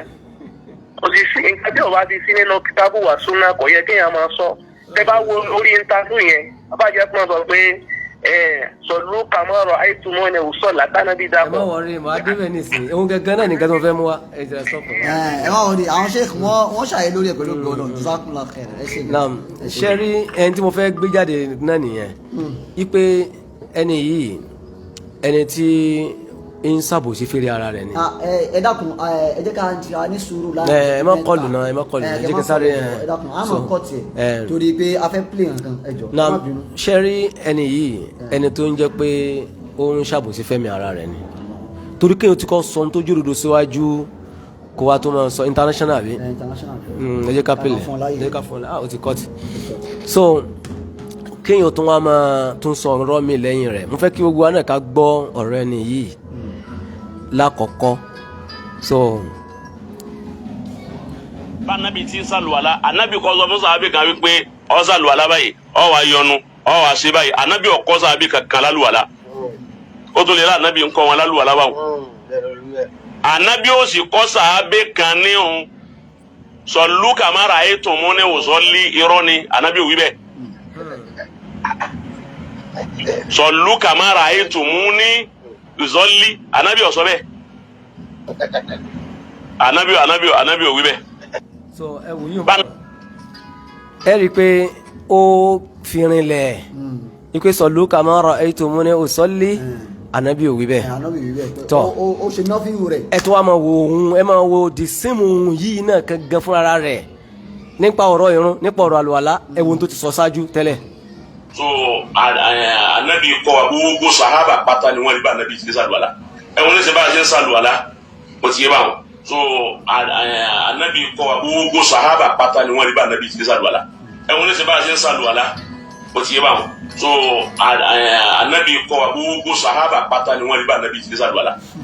bí anabi ti kírun ó ti kírun gbogbo sahaba lórí pé á ti kì í ní ajẹ́ pé bọ́lọ̀ ti fẹ́ ká kírun ọlọ́run ní akírun lóòótọ́ àmọ́ bó ṣe ọlọ́run ti kì í ajẹ́ pé olúwa ti fẹ́ kí akírun gẹ́gẹ́ bí àáfà tí fún practical àáfàá tó kọ́ àwọn ọmọ kéwú ẹlẹ́kọ̀ọ́ tán kọ́kọ́ wọn tíọ́rì wọ́n ṣẹ̀ wá sí practical fún wọn àáfàá tó kọ́ àwọn ọmọ kéwú ẹlẹ́kọ̀ọ́ tán kọ́kọ́ wọn tíọ́rì wọ́n ṣẹ̀ wá sí practical fún wọn àáfàá tó kọ́ àwọn ọmọ kéwú ẹlẹ́kọ̀ọ́ tán kọ́kọ́ wọn tíọ́rì wọ́n ṣẹ̀ wá sí practical fún wọn. ó sì sọ pé ọ̀rọ̀ owó tako ara wọn. ẹ̀wọ̀n kaba wọn so ṣẹ́fì mọ̀ pé ẹni yìí ẹni tí ó kéèyàn ó ṣàkíyèsí ọ̀rọ̀ tí ò bá ń ṣèfẹ́ nú àbí àwọn ṣe tí ò máa ṣe jáàlù bí àìmọ̀ kan ẹ̀ka nífẹ̀ẹ́ nú àbí ìfẹ́ nú àbí àìmọ̀ kan torí iṣẹ́ ti ẹ̀dí nínú náà ilé yìí ìfẹ́ nú ni torí ọ̀rọ̀ gidi ló sọ nígbẹ̀yìn yìí o ó ní practical ànábì ṣe ó ní gẹ́gẹ́ bí àfa ṣe máa ń kọ́ àwọn ọmọ kéwù rẹ̀ ní lẹ́kọ̀ọ́ ó ní ọlànàbì kọ́ gbogbo àwọn sàhábà ni wọ́n ló tó wá ní kò sí sọ̀lú kàmọ́rọ̀ ètò mú ní òsọ̀lẹ̀ àdìsọ wa ní sọ yóò Bukhari so ṣe rí pé ẹni yìí ọ̀rọ̀ rẹ̀ àfi kó tẹ́tí wá rí ẹ mọ orú àwọn tán bá ti rí báyìí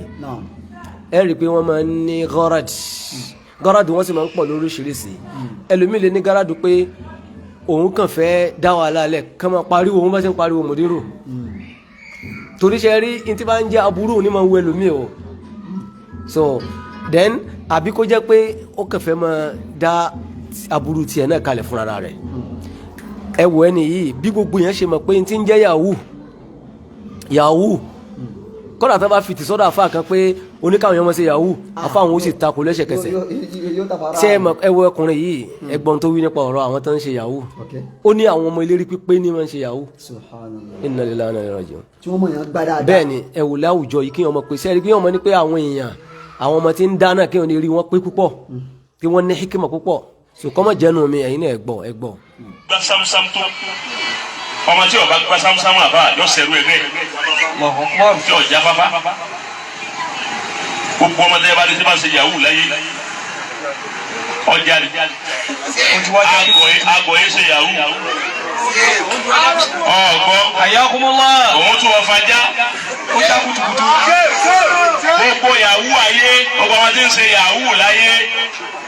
ọjà ni ẹni ó ní kíma ní ṣe yahoo. ẹni ó ní hikma ẹ mọ tí ń jẹ hikma ní wisdom ẹni tí rẹ pé dáadáa tó rẹ pé olóhùn ní ń ṣe yahoo. ẹ dàbí ṣé ilé ìbò àwọn tó ń ṣe kan inú onímọ̀ dùn gan. ṣé ìbáyéjẹ́ leléyìí àbí ìtàn ayé ṣe. ó ń táyé ṣe ní àwọn ìbáyéjẹ́. eléyìí ìbáyéjẹ́ ni so Ìlọrin nítorí ẹ̀ka ẹ ṣe ètè ya ṣe ẹ sì mọ̀ ṣe ní sẹ́ àbòsí torítọ̀ lọ́n lẹ́yìn náà kẹwàá gbé látòrí títí ẹ̀yí náà kójú bí ó ṣe máa lọ nìyẹn kọ́mọ́jì pé yọ́tọ̀ bá ń àtàkìlẹ̀ Alimi yọ́tọ̀ bá ń àtàkì Ìlọrin lẹ́sẹ̀ wá jáde bọ́ta lẹ́wàá fèsì ẹjẹ́ tó sàbòsí kan náà ẹ wo iléeṣẹ́ rédíò tó ti lọ lè ṣe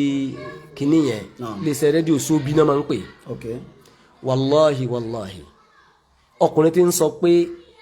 ẹ̀yin Sálàfí ẹ̀yin náà ẹ̀ máa bọ̀ wá àwọ̀ ẹ̀kọ́ mu yín wàláhì irọ́ nípa Sálàfí ti ní prógrámù níbẹ̀ ní tí wọ́n sì báńdẹ̀ prógrámù Sálàfí méjì ni wọ́n báńdẹ̀ níbẹ̀ wọn tí wọ́n jẹ́ kó kọ́ntínú bí ṣe wá ń sọ yẹn ṣé ẹ bá wa bí wọ́n pé ṣé Jákèmọ́lì lọ wá sílé rédíò fúnra rẹ̀ abẹ́ invite rẹ̀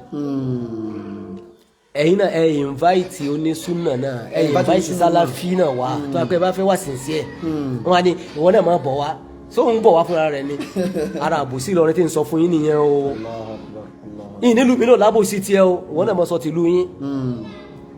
títí wá ti lọ́rin wa lèmi ń sọ yìí so ká bẹ̀rù Ọlọ́run so kọ́lọ́n kọ́ mọ́ ṣàtọ́ bó wa ṣe. àwọn èèyàn ń pè ẹ dákun má bínú gbọ́ àti àti ń pè látàárọ̀ ẹ jẹ́ ká gbé kọ́ọ̀lì lè torí afẹ́ kan sọ̀rọ̀ ní orílẹ̀ tí wọ́n sọ òní naam. Wa alaikum salaam wa barakatuh. Naam, à ń gbọ́ yín o. Ẹ dákun a wà lórí program pẹ̀lú yín ni sà. Bẹ́ẹ̀ni à ń gbọ́ yín báyìí ẹ dákun ìṣẹ́jú kan. Àwa mẹ́ta la wà bí tàjọ gbọ́ program yín. Ok. Ṣé wá rí ní tó wà ń bẹ̀ ni pé gbogbo alágbọ́ àlàyé tí ṣé ò Jákèmọ́lì ṣe. Ok. Ìta bẹ́ẹ̀ rábà ìdérí sí ni pé ẹ dákun gbogbo gbàdábà máa correct ara wa. Ok. Ẹ jẹ́ ká correct ara wa ní correct tó jásí pé gbogbo èèyàn gbọ́ yé pé correction náà ṣe yìí kì í ṣe pé ìlú. Ok. kódà gbogbo ìdí bàbá mọ̀dúró dá kìtàbù náà ṣe lè yẹ́dùn gbogbo ẹ̀ là ń gbọ́. ok ẹ má bínú ká àwọn èèyàn tí wọ́n rí pé Ìlọrin àwọn náà là ń takora wa. ọ̀rọ̀ ẹ̀sìn sí lélẹ́ ìké sọ̀rọ̀ lọ́rin ìké sọ̀rọ̀ kan ọ̀rọ̀ nígbà gbà yóò sàǹfààní ń bẹ̀. àfà ẹ má bínú eléyìí tí wọ́n sọ ń sìn èwo ni wọ́n gbà bu ẹni tí wọ́n ń bá sọ̀rọ̀ yàgbé láti bu anybody. ṣé ìbú ń bẹ́ẹ̀ ẹ wà sincere. kò sí ìgbàlá yẹn yé ṣé èébú ń wà nínú gbogbo àlàyé tí wọ́n ṣe látàárọ̀ ṣé wọ́n bú ẹni tí wọ́n ń bá sọ̀rọ̀ yàgbé ṣé èébú wà ń bẹ̀. èyí tí àfa ń ṣe látàárọ̀ èyí tí àwọn yòókù tó ń ṣe lérí rẹ́díò eléyìí ó jẹ́ àǹfààní fáwọn ọ̀dẹ́ tí bá tún gbọ́ prógámù. èyí tá à ń sọ yìí. ok jazakumullahu khairan jazakumullahu khairan náà à ń gbọ́ yìí. bẹ́ẹ̀ ni ẹ dákun. ẹ jẹ́ ká mú èyí tọ́pìkì tí ó jà sí pé ó ń kálukú mú tí ó wúlò fún bẹ́ẹ̀ pé ìdáfà sọ báyìí kọ́ ló ṣe rí báyìí ló ṣe rí báyìí kọ́ ló ṣe rí dandan kọ́ ni ká tó ní pé láti máa rí dáko kọ rẹ̀ eléyìí yìí wọ́n mọ̀ jẹ́ kọ́ ọ̀hún mọ̀ fà sí tọ́pìkì míì tábà ti ṣe kọ́tún mú mi ní tí ó máa ṣàwọn ọ̀dọ́ láǹfààní irú ń tẹ́lẹ̀ lórí yahoo lórí ẹnìkan ṣe ní sẹ́ báyìí kan náà ṣe sọ báyìí ló ṣe é kéko rí báyìí ló ṣe é kéko yóò máa jẹ́ ọ̀fọ̀lọ́ àwọn ọ̀dọ́ sí ń dáadáa. ṣẹ́rí ẹ̀ṣin gbẹ̀rẹ̀ ṣẹ́rí ẹ̀jẹ̀ kí n bá yín já sí i. ẹ jẹ́ káwọn ṣáàjú orí. ṣẹ́rí nígbà míì ojú tẹ̀yìn lè máa fi wo nǹkan ó lè yàtọ̀ sí ojú táwa fi wò ṣẹ́rí tẹ̀sán náà ara wíjì ànáhọ̀rọ̀ ni bọ̀tí nígbà míì náà ẹlòmíì ò ní mọ̀ pé ní yìí ń ṣerú aburú báyìí kó lè lọ lè kó sí lọ́wọ́ bẹ́ẹ̀ ó sì lè máa dáùtù kó tó máa wo pé àfáàwò la wá ń sọ̀rọ̀ ọ̀rọ̀ yìí àmọ́ tẹ́ bá ti ṣàlàyé pé lágbájá lọ sọ̀rọ̀ ọ̀rọ̀ báyìí jáde lẹ́nu yóò clear síbò ń lọ sọ irọ́ ni ọ̀dà kẹ́ pamọ́ irọ́ ni ọ̀dà kẹ́yàn pamọ́ so kọ́lọ́n tẹ́mi náà bá sọ kú sọ jáde lẹ́nu kán play rẹ̀ síta kẹ́ wo ti lágbájá sọ tó bófin ọlọ́run báyìí so àti pé wọ́n gbé jáde lẹ́nu mi àti wọ́n sọ látẹnu rẹ̀ jáde kò sí tó yàtọ̀ ńbẹ̀. naam jazakumullahu khairan ẹ dákun lẹ́yìn kọ́ọ̀lì mo fẹ́ sọ̀rọ̀ kan ṣe naam bismillah láti òkèèrè naam. Assalamu alaikum warahmatullah. Wa alaikum assalam wa rahmatullahi wa barakatuh. mi ò mọ bí tẹ́ ti bẹ̀rẹ̀ program yẹn èmi kàn bá yín lórí ẹ̀mẹ́sìn alhamdulilayi dúpẹ́ fọ́nà pé ọlọ́jẹ́ kí oyè yín. àti ìbílẹ̀ tí ń pè. ibi tí tẹ́lẹ̀ kan ní láti contribute just that ṣẹ́rí àwa mùsùlùmí a ní ìdíṣẹ́ gan tó pọ̀ láti ṣe to be honest because a lot of things ló ń ṣẹlẹ̀ tó yẹ pé inú tiwa ọdún rárá torí nọ́mbà wà ara àwọn kan tó ń jẹ́ ìpèníjà fáwa nìyẹn ó dẹ̀ yẹ káwa máa rí ilé pinnu wa máa dùn ni ó yẹ kí wọ́n tún máa gbọ́ gbogbo nǹkan tó ṣẹlẹ̀ yìí nọ́mbà wà pé èmi inú mi ò dùn rárá to be honest. And then ẹni ọmọ ọmọ kìíní tẹ̀mí pé kìíní sínú pẹ̀lú nǹkan tí bàbá yìí sọ mi ò tí sọ nǹkan tí tó ti sọ sẹ́yìn o I don't know but particular wa táwọn èèyàn sọ̀rọ̀ lé lórí everybody sọ̀rọ̀ lé lórí to me I think no problem ọwọ́ in the right way to be honest because wọ́n yẹ gangan because ṣé bí wọ́n ṣe ní ẹ má bínú ṣé bí wọ́n ṣe ní pé ọ̀rọ̀ ànábì wá lórí ẹ̀ àmọ́ àwọn ò tẹ̀lé ọ̀rọ̀ ànábì yẹn àwọn gbẹ́sẹ̀ lé wọ́n wà right báwọn àbí. èmi ò gbọ́dọ̀ náà wò sí lọ́rọ̀ ànábì ò pé ọ̀rọ̀ ànábì ò. ọ̀rọ̀ ànábì ló wá lórí ẹ̀ tó fi ní ọ̀rọ̀ yẹn sẹ́ òun ò gbàdísì yẹn òun ò gbàdísì yẹn torí pé kò sínú kùránì òun làwọn sheik ẹ máa gbọ́ o ní sheik fi ní àpèjúwe pọ̀ lóríṣiríṣi láwọn nǹkan tí ò sínú kùránì tá a sì ń lò so àdísì wẹ́lẹ̀ wá lò ní ìgbà torí pé kò sínú kùránì àwọn àkọ́kọ́ nù o tẹ́wọ́n bá ráìtì bí akẹ́yìn wa sọ báwọn. Number two ẹ máa gbọ́. ó tún wá mú àdìsí mi wá ó wá mú àdìsí àbúrérà kan náà wá tó sọ pé àbúrérà ní ẹni tó bá ti ṣe irú nǹkan tó ṣẹlẹ̀ yẹn tó bá báyàwó ẹ̀ lájọṣepọ̀ lọ́sàn-án àwẹ̀ nínú ẹni bẹ́ẹ̀ tó kó fi ọdún kan kó fi àwẹ̀ lọ́nà òun lè gbà lọ́wọ́ ó kò tiẹ̀ ẹ jẹ́ èmi náà gbọ́ ẹjọ́ wá ṣáyé fún yín lésì àwọn àfọ́n hadith eléyìí kò sí pé wọ́n ní àwọn àfáà kan bóyá òun ló wá ń mú ìdájọ́ tiẹ̀ wá àwọn àfáà ní hadith yìí ò lálàáfíà àwọn àfáà èlò gan àwọn àfáà èlò hadith yìí àmọ́ yìí tó tálákọ̀ ẹ máa gbọ́ èmi gbọ́ ẹ máa gbọ́. èmi wá láti wá gbèsè yẹn nìkan láti wá ṣe. ilé ìṣòpọ̀ ọ̀gbẹ̀sẹ̀ yìí bẹ́ẹ̀ ṣe sọ yẹn wàhálà ìbẹ̀yẹ sọ yẹn wà òkè akàntúrà àti clarify rẹ̀ ni hadith alákọ̀ọ́kọ́ ẹ máa gbọ́ hadith alákọ̀ọ́kọ́ gbogbo àwọn àfáà fẹnukò pé hadith lálàáfíà Imam Malik dóye lórí Abu Hanifa Imam Shafi'i Imam Ahmad bin Hanbal onírara tó ń sọ yẹn wọ́n gbẹ́sẹ̀ kó ń bẹ́ẹ̀ wọ́n fẹ́ ṣe ìgbìyànjú tiẹ̀ tó sì rọrọ ànábì táwọn sọ ní tí tó ń káwọn lára nìyẹn o tẹ́ pàrọ̀ ànábì ò sọ ọ̀tọ̀ ànábì ti sọ tó sì lálàáfíà wà lò nígbà kódà àfáyè tún lọ síbi níbi fíìdì kan fíìdì àfọ́ ní hadith wípé hadith yẹn garibu ni ẹnìkan ló gbà wá so hadith ẹnìkan wá gbà wá àìlò àwọn fáwọn hadith wá fún lésì pé dára wa àánú àìmọye ń tà ń lò nínú Islam kalimatani khafifatani ala lisani thaqilatani ala al-mizan naam so habibatan ila rahman hadith ẹnìkan ló gbà wá Abu Hurairah ẹnìkan ló gbà wá innamal a'malu binniyat Umar nìkan ló gbà wá látọ̀dọ̀ Nabi sallallahu alaihi wasallam tó lálàáfíà sí tako yẹn ó wá níyẹn wípé ìyẹn kò sọ̀rọ̀ dájọ́ ó kàn sọ wáàsí lásán ni wàláì ní tó sọ nìyẹn wàláì pé ìdáwà pé kàn tún àníyàn rẹ̀ ṣe ni so ẹ dákun a ní láti ṣàlàyé kí ní ẹ ìrújú ló fẹ́ mú wa àjọ nǹkan lọ́wọ́ rẹ̀ àjọ da business papọ̀ ẹ̀ṣọ́ gbá ni naam wa alaikum salam ṣọlá bíkọ́tù ṣe ṣe fìnnà bá sọ̀rọ̀. naam orí ètò lẹ́wà báyìí naam alhamdulillah jazakumullahu khair. wa antum kadhalik wọ́n gbọ́ yìí. naam àkọlọ́wọ́n bá kọ́ bá lọ́rẹ̀ mi sheikh. àmín àwọn bá kọ́ bá ṣe dáadáa fún sheikh. àmín alájọ kan lọ. ọ̀rọ̀ tí ń lọ lórí ọ̀rọ̀ Jaqmal. so àwọn ń kọ̀ láti Ìlọrin. ok. so láti Kaduna làwọn wà báyìí bọ̀tọ̀ ọmọ Ìlọrin làwọn náà. ok. so ṣe rí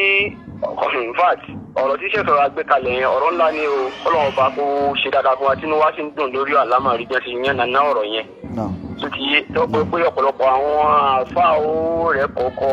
wọ́n sì mọ bí ó ṣe máa ṣe àgbékalẹ̀ ọ̀rọ̀ lórí àlámà rí tó bá jẹ mọ́ báyìí. gẹ́gẹ́ bí kàfẹ́ pé àwọn àfáà ṣàkíyèsí lórí àlámà rí tó ṣẹlẹ̀ yẹn pé wọ́n tó ń ṣègbìyànjú lórí àwọn nǹkan míì torí wípé kí ni àwọn ọ̀pọ̀lọpọ̀ àfáà ti dá arákùnrin yẹn lóhùn. ọ̀rọ̀ kan tó ń ṣẹlẹ̀ tó ẹ báwọn èèyàn understand nínú tó ṣẹlẹ̀ nínú Ìlọrin òun náà ní tí ṣèkìtì sọ pé àbòsí ń ṣẹlẹ̀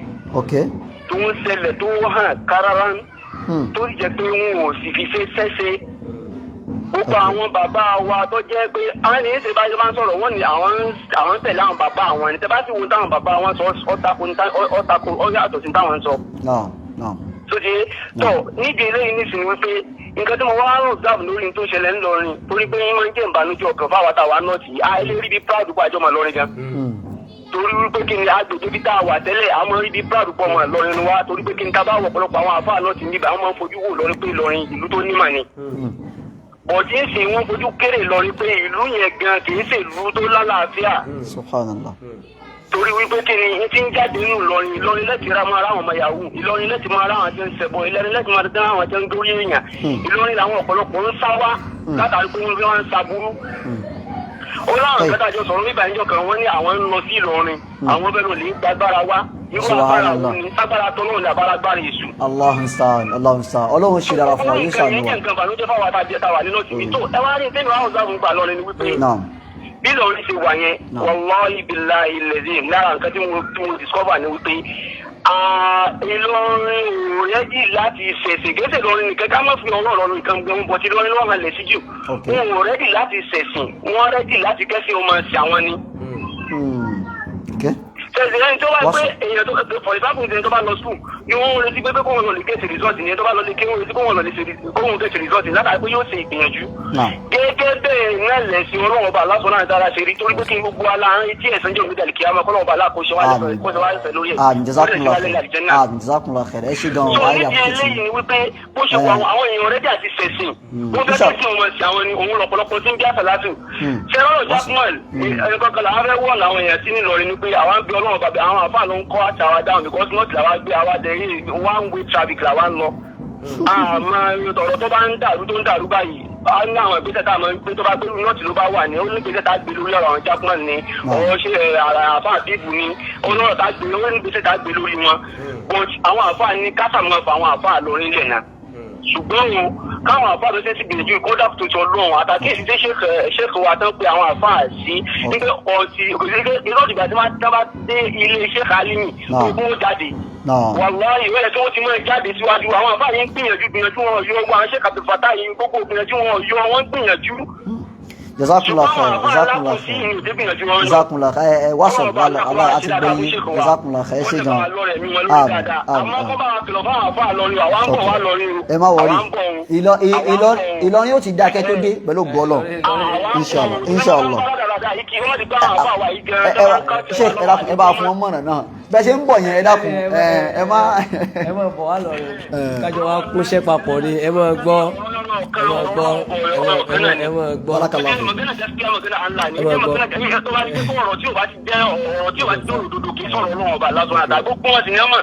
ẹ má wọrí ṣẹgbọ́ sẹ́bà rí gbọ́ ṣe rí ẹ̀yin náà mọ̀ bọ̀ wá sílọ̀ rẹ̀ bá ṣe ń sọ kájọ wá mọ̀ ṣe ìgbìyànjú tí wọ́n bẹ́ẹ̀ ti ń sọ yìí náà alhamdulillah nǹkan change gidi gan. ẹ má pè sórí ilé ẹ̀dá kan. nǹkan yàtọ̀ ẹ má pè sórí ilé nǹkan yàtọ̀ gidi gan. ẹni tó fi láti Saudi àbí nǹkan ẹ má pè sórí láyìn. nǹkan yàtọ̀ gidi gan nílọrin gẹ́gàn so nga a sì ń dúpẹ́ fọlọ́run ọba kọ́lọ́n kó ṣàlékún rẹ̀ so ṣe rí tí mo ń sọ yìí kò túmọ̀ sí pé ìlú mi náà ò ní tiẹ̀ ìlú mi náà ní tiẹ̀ àmọ́ ṣe é kí mo ń tẹnu mọ́ pé tìlú tiwa lèmi ń sọ yìí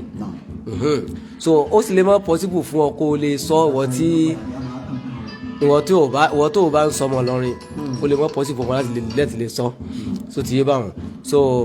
kí Ọlọ́run kí ó ṣàánú wa kó mú gbogbo wa dúró sórí mo ṣàlàyé gbogbo àfa lọrin ẹ jẹ́ ká ní àìdílù ẹ jẹ́ ká ní insaf dédé ẹ jẹ́ ká ní ká treat ọ̀rọ̀ equally bákan náà Ànábì sallallahu alaihi wasallam ní pé abúlálá ni kó jẹ́ pọ́ mẹ́rin tó bá jọ máa bí iyì ọ̀tọ̀ níbẹ̀ ṣe treat ọ̀rọ̀ rẹ̀ ẹni tí ò bá jọ máa bí iyì ọ̀tọ̀ níbẹ̀ ṣe treat rẹ̀ mo fẹ́ sọ fún yín pé tó bá ṣe pé jákèmọ̀lú bá jáde ní ìdílé Sheikh Adamu Ìlọrin ọ̀dà kẹ́ náà ni. bẹ́ẹ̀ni so ibi tí èmi rí ń bi ọ̀rọ̀ yìí nìyẹn kó lọ́ mọ́ ṣe àánú fún wa síwájú kára. inshallah jazakumullah khairan a dúpẹ́ fún Ọlọ́run ọba Allah a sì fẹ̀mí ìmọ̀ lẹ́yìn ìgbà náà a fẹ̀mí orin sáwọn Sheikh wa wallahi ọ̀rọ̀ Ìlọrin bóyá a tún padà mọ̀ pé ó dáa ìlú Islam àbí ilẹ̀ Yorùbá ojú wo ni a ṣe fi mẹ́sìn kó má jẹ́ lórí nìkan kan ṣe kọ́ ẹ pé Ìlọrin bí ẹni pé aláfẹ́ gbà kan bẹ̀. torí pé Ìlọrin ló máa rí gẹ́gẹ́ bí ìpínlẹ̀ ẹ̀sìn nílẹ̀ Yorùbá so òun ló fà kọ́dà lómìnira tó bá fẹ́ ṣàbòsí yóò ní Ìlọrin lòún ti dé tí èyí sọmọ Ìlọrin so òun náà ni pé náà mo fi ní pé bí èèyàn bá fẹ́ sọ̀rọ̀ Ìlọrin gan ẹni tí ì bá sọmọ Ìlọrin ò lè sọ wàhálà ẹ̀ tí ń jòdòdò ọ̀rọ̀ ní tí ì bá ní sọ fún tí ì bá ní parọ́ fún ọ tó lè sọ torí òògùn kan tí ń ṣẹlẹ̀ níbẹ̀ so kàbí kódà ìfún wọn jùlọ gbébẹ̀ gan tí ì sọ ọmọ ẹbẹ̀ ò ní mà so Ọlọ́run kò ṣàánú fún wa. jazakumullah khairan inshallah ibi ni a fi àdàgbà ètò náà sí gbọ́ tá à ń pẹ́ ẹ dákun ẹ má bínú tó Ọlọ́run a tún ní lecture báyìí ọba ṣe ń sọ̀rọ̀ yìí ẹ dákun tó Ọlọ́run ẹ má bínú so inshallah a tún máa gbé àwọn sheikh wa tí wọ́n máa sọ̀rọ̀ fún ọ̀ṣẹ́ ní tá à ń ṣe innama nuridu illa al-islaha mastata'na níta fẹ́ ṣe oná ni pé a fẹ́ ṣàtúnṣe kì í ṣe pé láti wá bẹ̀rẹ̀ nǹkan jẹ́ ẹ̀rí pé ọ̀tọ̀ ń sọ wọn bẹ́ẹ̀ wọn búyàn but in tó bá pẹ́ ọ̀kìní nǹkan àbòsí ní tẹ́ ká ṣe ni tá a bá wá ṣe nǹkan ó wọ̀ wàláhì yóò wọ̀ òun náà ló sì ń wọ́ tá a náà ní gbogbo ara yín rí ẹ̀dá kùn tó lọ́n abẹ̀wà gbọ́ tá a pè àtàtàwọn wà náà ẹ̀dá kan má bínú inshallah ibi tí a fi àdàgbà ètò náà sí ní lásìkò abẹ́lẹ̀ wọn bá kó má ṣàfún wa ní àgbóyè ẹ̀sìn rẹ̀ sheikh lẹ́ẹ̀kan sí jazakumullahu khairan wa ahsanallahu ilaykum gbogbo àtàǹgbọ́ náà jazakumullahu khairan subhanakallahu wa bihamdik sallallahu ilayhi ant astaghfiruka wa atubu wassalamu alaikum wa rahmatullahi wa barakatuh.